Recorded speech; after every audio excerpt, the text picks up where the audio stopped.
School পড়ুয়াদের জন্য mid day মিলের খরচ বাড়াচ্ছে রাজ্য সরকার। পিএম পোষণ প্রকল্পে মিড ডে মিলের জন্য বাড়ছে বরাদ্দ। পড়ুয়া পিছু রান্নার খরচ 6 টাকা 78 পয়সা থেকে বেড়ে 10 টাকা।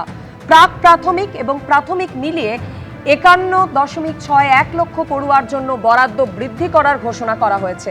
পিএম পোষণ প্রকল্পে থাকা সব স্কুলে এলপিজিতে মিড ডে মিলে রান্না হবে।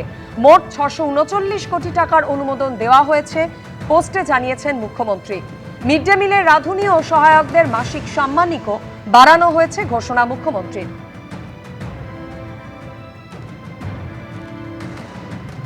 পয়লা আগস্ট থেকে প্রাথমিক স্তরে 6 টাকা 78-এর বদলে 10 টাকা মিড ডে মিল হচ্ছে এবং পয়লা আগস্ট থেকেই কলকাতা সহ বড় একটি অংশে ইসকন মিড ডে মিল বিতরণের দায়িত্ব নিচ্ছে। তারা কিছু ভর্তুকিও দিচ্ছে ও হাই কোয়ালিটির খাবার দেবে। স্কুল পড়ুয়াদের জন্য মিড ডে মিলের খরচ বাড়াচ্ছে রাজ্য সরকার। পিএম পোষণ প্রকল্পে মিড ডে মিলের জন্য বাড়ছে বরাদ্দ। পড়ুয়া পিছু রান্নার খরচ 6 টাকা 78 পয়সা থেকে বেড়ে 10 টাকা করা হচ্ছে। প্রাথমিক এবং প্রাথমিক মিলিয়ে 51.61 লক্ষ পড়ুয়ার জন্য বরাদ্দ বৃদ্ধি করার ঘোষণা।